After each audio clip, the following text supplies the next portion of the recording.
माऊली आणि तुकाराम महाराज म्हणजे कोण? तुकाराम महाराज म्हणजे वैराग्य. या ठिकाणी तुकाराम महाराजांची बीज होऊन गेली आणि ह्याच महिन्यामध्ये ह्याच आठवड्यामध्ये एकनाथ षष्ठी म्हणून सेवेसाठी निवडलेला अभंग जगद्गुरु तुकाराम महाराजांचं नाही घेत आहे का? एकनाथ महाराजांचा. की एकनाथ महाराज म्हणजे नेमकं कोण? एकनाथ महाराज म्हणजे साक्षात महाविष्णूचा अवतार, भानुदासाच्या कुळी महाविष्णूचा अवतार. आणि या ठिकाणी आता आपल्याला वेळ कमी आहे, भजनेने काय लवकर चालू केलं नाही. गावचा महाराज असले त्यांना म्हटलं काय चालू द्या मरू द्या, कधी का चालू होईना. माझी जबाबदारी ना तर 12 वाजेपर्यंत फुलं टाकायची, काय सांगणार मी.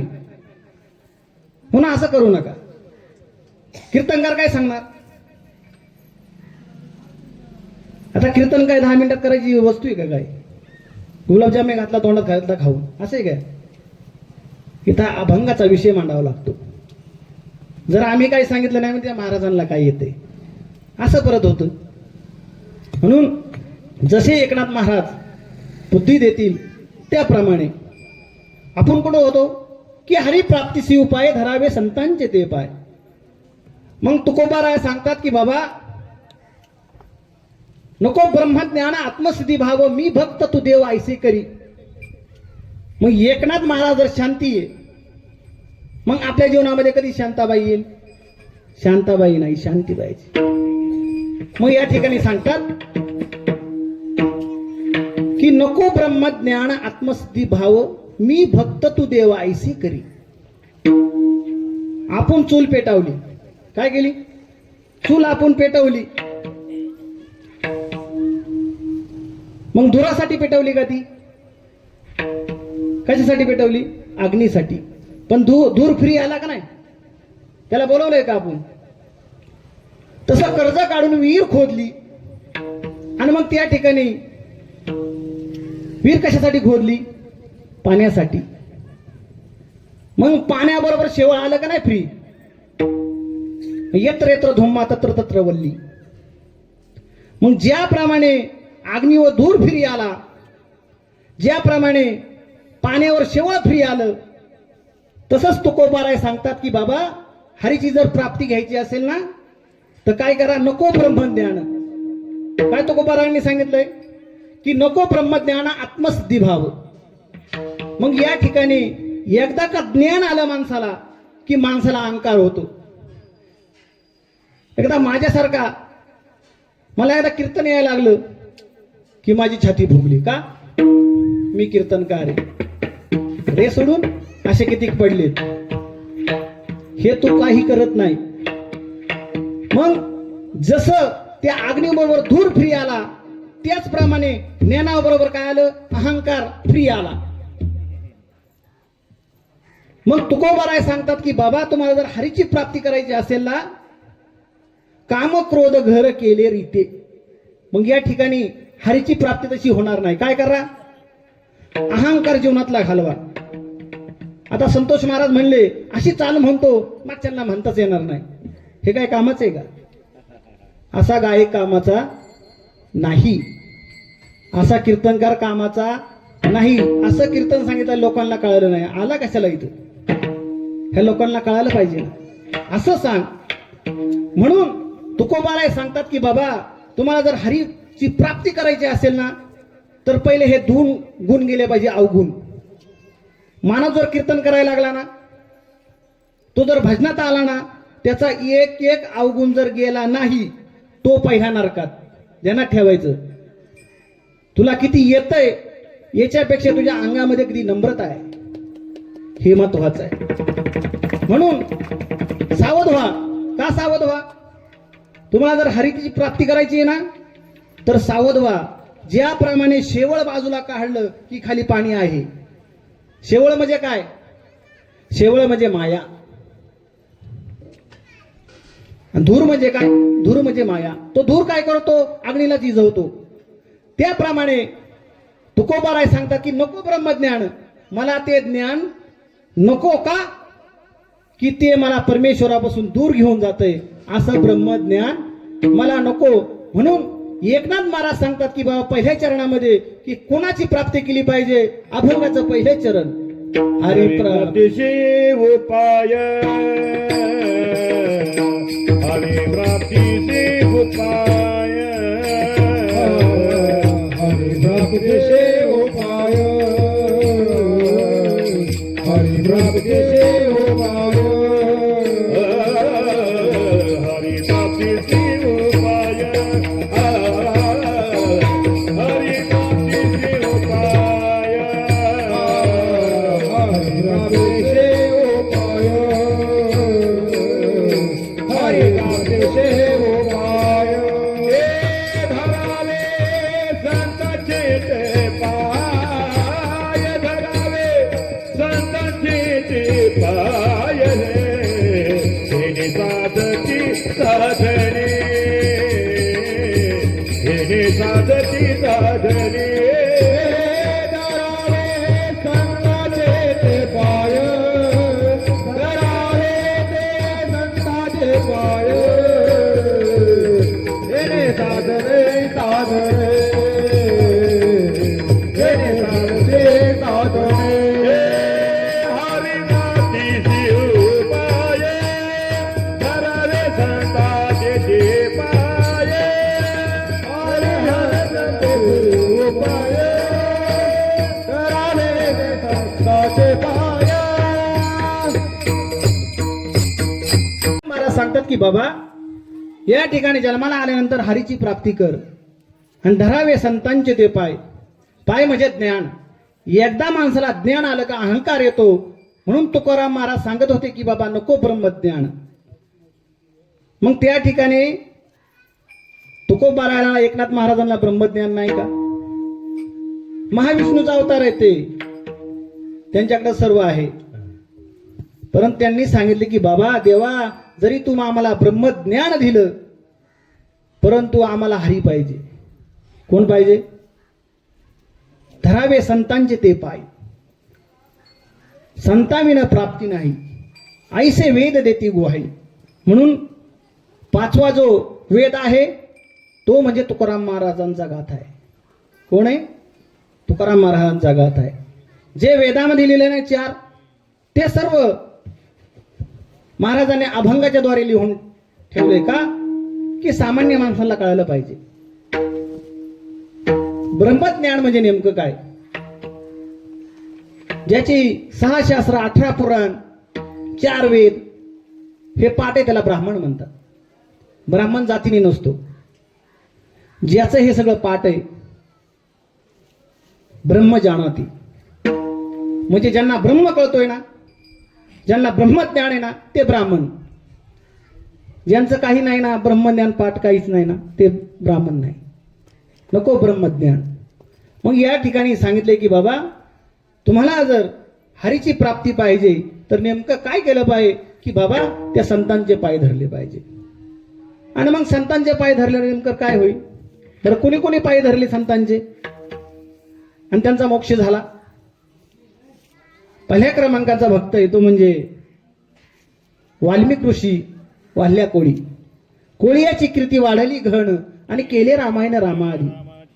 भविष्यामध्ये जाऊन काय केलं? नारद मुनी भेटले, त्यांनी ज्ञानाचे शब्द 4 त्या वाल्ह्या कोळ्याला सांगितलं की बाबा तू हे पाप करू नको, लोकांना मारू नको, तू असं असं कर. काय सांगितलं त्या संतांनी? हा मार्ग सांगितला. मग त्यांनी सांगितलं की बाबा माझा उद्धार कधी होईल? शालिग्राम माहिती का तुम्हाला? शालिग्राम म्हणजे काळा कुळकुळी दगड असतो, त्याला विष्णू भगवान म्हणतात. तो ब्राह्मणांकडे असायचा. आणि तो वाल्मिक ऋषी काय करता, वाल्ल्या कोळी हा काय हिराच आहे का काय त्याला वाटायचं. तो त्या ब्राह्मणांना मारायचा, त्यामुळे ब्राह्मण कमी झाले. आणि असे 7 रांजण भरून ठेवले एवढं आपण पाप केलेलं नाही. मग त्या ठिकाणी एक क्षणाची संत संगत त्या वाल्ल्या कोळ्याला मिळाली आणि केले रामायण रामायणी. काय झालं? 300 वर्षे अगोदर रामायण लिहिलं. कुणी? त्या वाल्ल्या कोळ्यानी. का? नारदांच्या वचनावर त्यांनी विश्वास ठेवला आणि सांगितलं का 12 वर्षे तप करीत बावळ्यापणा करू नको, नाही तर उठून जाशील. त्याला राम पण म्हणता येत नव्हतं. काय? मरा. मग दोनदा मरा म्हणला काय, एकदा राम तयार व्हायचा. असा राम राम म्हणत त्याच्या अंगावर वारुळ चढलं आणि त्या ठिकाणी नारद मुनी आले. आणि मग आपण म्हणतो ना पायी ह्या शब्दाचा काय अर्थ आहे? त्या पायी शब्दाचा ज्ञान प्राप्त झालं त्यांना, मर्म ज्ञान प्राप्त झालं. आणि मग त्यांनी ते रामायण लिहायला सुरुवात केली. लक्ष्मणाने बाण सोडला, इंद्रजित मारला आणि मग त्या ठिकाणी सांगितलं, त्या हाताने लिहिलं की सुलोचनाने सांगितलं की बाबा तुला कोणी मारलं? त्या ठिकाणी सांगितलं की माझ्या सासऱ्यानेच मला मारले. काय? मग बैठक तयार झाली. इकडं राम आले, म्हणले आता याला जिवंत करू. पण त्या ठिकाणी हनुमंतराया होते, पहिले क्रमांकाचे भक्त हनुमंतराया. त्यांनी सांगितलं थांबा, वाल्मिकी ऋषींना घेऊन येतो. आणि इथं लिहिलंय का इंद्रजिताला उठवलंय का? तुम्हाला तसं करता येणार नाही. एवढी पावर आहे हरिप्राप्तीमध्ये, त्या नामामध्ये एवढी पावर आहे. देवाला सुद्धा एक पाऊल वाकडा टाकता आला नाही. म्हणून मग जीवनामध्ये आपण नेमकं काय करायचं? चुकले असताना परत सरळ मार्गाला चाला, रस्ता चांगला धरा, दुसऱ्या मार्गाला जाऊ नका. का? कीर्तन म्हणजे नेमकं काय? या ठिकाणी ही लहान लहान मुले ही उभी राहिलीत. हे आपल्या खरुशे गावाचं 50 वर्षाचं भविष्य आहे. यांना शिकवा, यांना म्हणायला शिकवा. आज जर गायक आणायचा म्हणलं तर 10,000 25,000 मागतोय. म्हणून आपल्या गावामध्ये लोक तयार झाली पाहिजे. आता आम्ही बाहेर गावामध्ये गेलो, वेळेला वेळ भेटत नाही. का? कार्यक्रमाला जावं लागतं. आता कार्यक्रम घेतले, जर बाबा गेला नाही त्याच्या नावाने बोंबा मारणार. कशाला तारीख घेतली? आला नाही. म्हणून या ठिकाणी ही लहान लहान मुलं तयार झाली पाहिजे. हा मंडप कशासाठी घालायचा आहे? एवढा खर्च कशासाठी घालायचा आहे? त्याचं कारण की या ठिकाणी ह्या मंडपामध्ये आल्यानंतर काय प्रगती होईल हे सांगता यायचं नाही. परंतु या ठिकाणी आल्यानंतर ही मुलं जर ऐकलं, आज पॅनवर उभी राहिलेत, उद्या धोतरावर उभी राहतील, पुढच्या वर्षी त्याच्या कीर्तन करतील. नितीनच्या मुलीने नाही काय केलं प्रवचन, संपतच्या मुलीने नाही का कीर्तन केलं. मग साधना केली पाहिजे. ते इथं आल्यानंतर त्यांना हुसकून देऊ नका. त्याला धोतारच पाहिजे. अरे धोतार त्याच धाग्यापासून आहे आणि पॅन्ड पण त्याच धाग्यापासून आहे. त्यांना इथे उभं राहू द्या. या ठिकाणी नुसतीच कीर्तन होतात, नुसतेच सत्य चालल्यात, परंतु सुधारणा नाही. खूप वाऱ्या चालल्यात पण सुधारणा काहीच नाही. का? त्याचं कारण आपण जातीपातीच्या पुढे जायला तयार नाही. आळंदीमध्ये जाता तुम्ही, सुताराची धर्मशाळा, सोनाराची धर्मशाळा, गुरुवांची धर्मशाळा, सगळ्या धर्मशाळाच आहेत. का? जातीपातीच्यात आपण पुढे जायला तयार नाही. मग कशा तुम्हाला एकनाथ महाराज समजायचे? अरे त्यांनी कुणाचं मन उचलून घेतलं, त्याला घरी आणून जेवाय घातलं. का? माणूस म्हणजे एकच. ह्या जीवनामध्ये जर तुम्हाला हरी पाहिजे असेल ना, तर आपुला तो एक देव करून घ्यावा, बाकी काही नाही. ह्या जीवनामध्ये, या संसारामध्ये आल्यानंतर आपलं या ठिकाणी कोणीच नाही. का? ज्या ठिकाणाहून आलोय ना आपण, त्याच ठिकाणाहून आपल्याला परत जायचंय.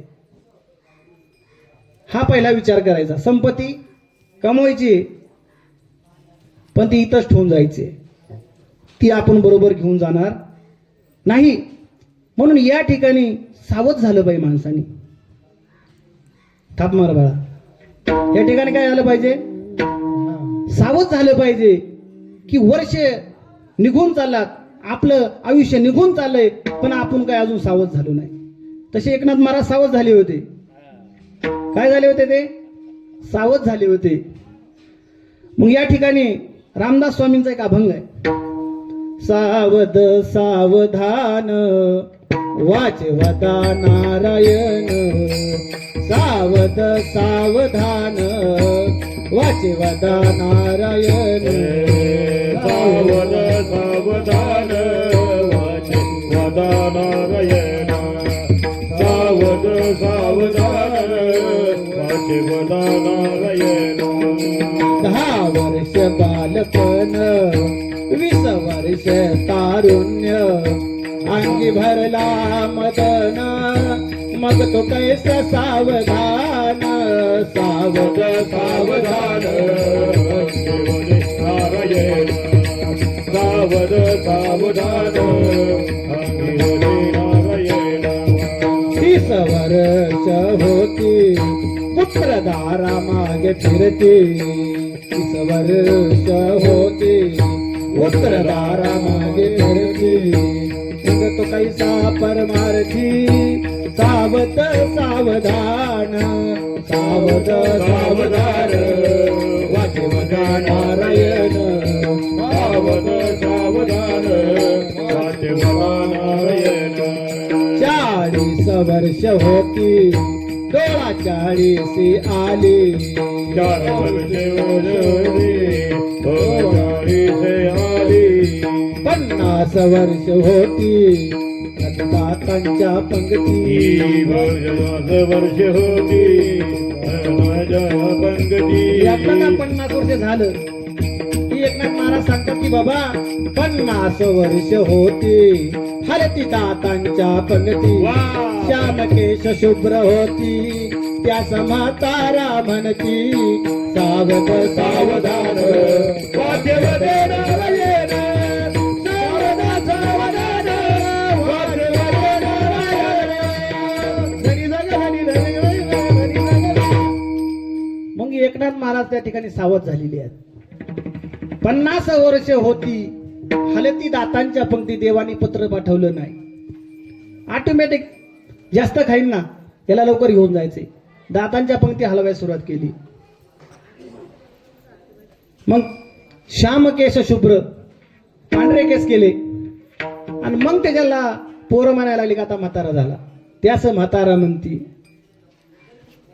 60 वर्ष होती मग याला 60 वर्ष झालं का आपलीच पोरं आपल्याला नाव ठेवतात काय ते म्हातारं हसायला सुरुवात करतात 40 मिळून 80 मग आता 80 वर्षाची रचना झाली ना मग तो अपयशी मग 1 शतक पूर्ण झाला योगी सावध झाला रामदास स्वामी म्हणे योगी सावध झाला एकदा 1 शतक पूर्ण झालं 100 वर्ष झालं ना की योगी सावध झाला म्हणून एकनाथ महाराज सावध झालेले आहे का टाइमच पुरत नाही आता काय करायचं फुलं उधळून मोकळं व्हायचं आपल्याला मग पुन्हा थोडं सांगू मग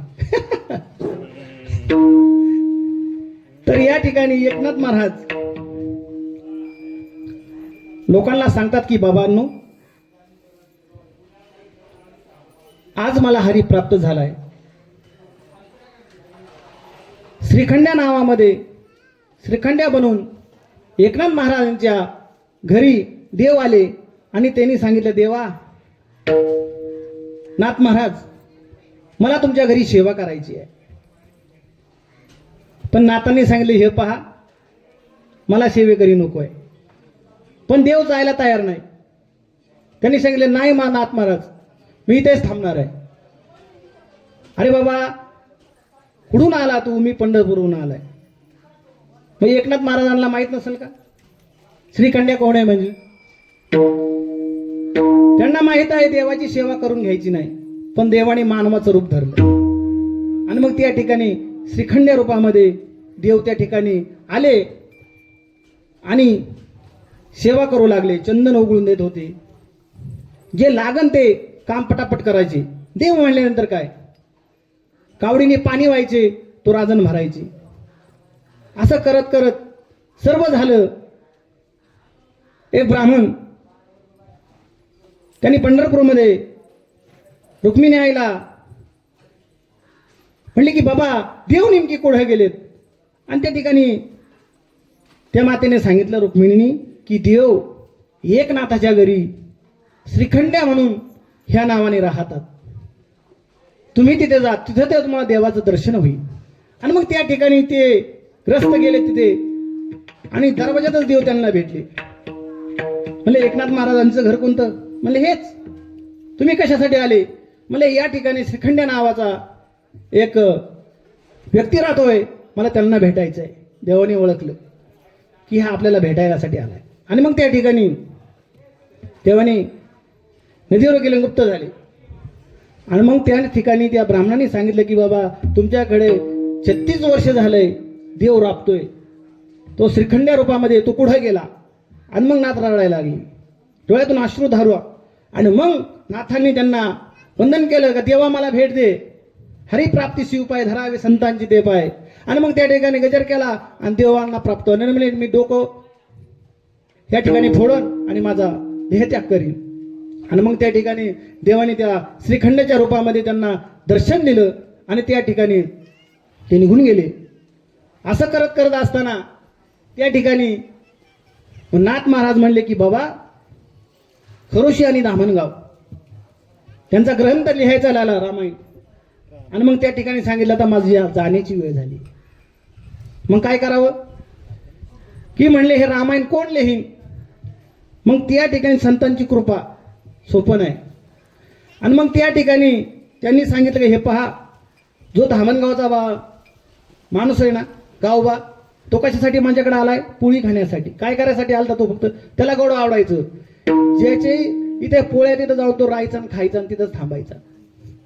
पण नाथ महाराजांनी सांगितलं हे पहा, कोण लिहीन हे अर्धवट रामायण कोण लिहीन?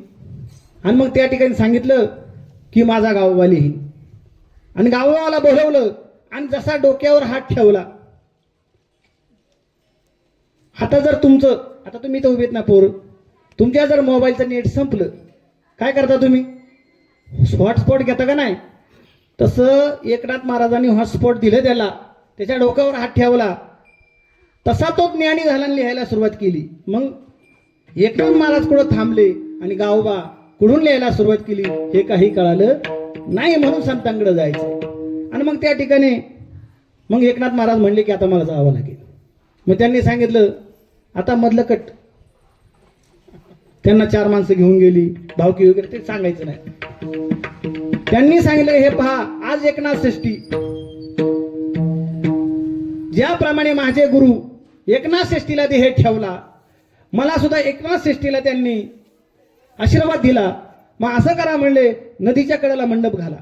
आणि मग त्या ठिकाणी मंडप घातला आणि म्हणले तिथं आपण भजन कीर्तन करू आणि चला. एकनाथ महाराज पहिले मरण्यासाठी गेले होते, देह ठेवण्यासाठी गेले होते, परंतु भावकी म्हणली की आमच्याच खांद्यावर चालला, खाली उतरली.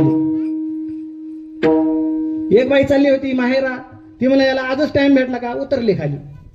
ते म्हणले आता नाही जायचं, मी माझ्या स्वतः पायाने चालत जातो. आणि मग त्यांना कोणा सांगितलं, लोकांना आनंद झाला की बाबा या ठिकाणी एकनाथ महाराज आता काय जाणार नाही. मग गोदावरीच्या तीरावर गेले आणि त्या ठिकाणी कीर्तन चालू झालं. आणि कीर्तन चालू झालं असताना कीर्तन संपलं आणि हरिनामाचा गजर, एकनाथ महाराज पाण्यामध्ये उतरले. फुलं दिले ना सगळ्यांना. त्या ठिकाणी एकनाथ महाराज पाण्यामध्ये उतरले आणि त्या ठिकाणी गुडघ्या इतक्या पाण्यात गेले, कमरे इतक्याच्या पाण्यात गेले. आणि त्यांनी त्या ठिकाणी तो विनावरच्या वर सोडून दिला आणि त्यांनी जलसमाधी घेतली. एकनाथ महाराज